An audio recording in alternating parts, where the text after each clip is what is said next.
PARROT farad. இப்போ பாருங்க, farad வந்து ரொம்ப நாள் வாழும்.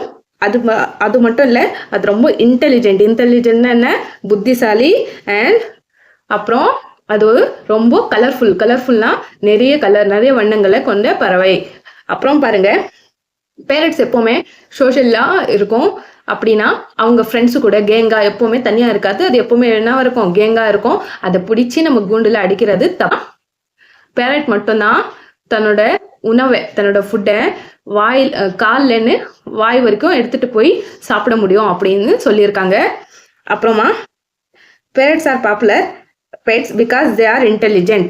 அதோட புத்திசாலித்தனத்தால நிறைய பேர் இதை வீட்டுல வளர்த்துக்கணும், செல்ல பிராணியா வளர்த்துக்கணும் அப்படிங்கிறது ஆசைப்படுவாங்க. அப்புறம் பாருங்க, இதுல நிறைய பேரட் வந்து பேசும் அப்படின்னு சொல்லியிருக்காங்க.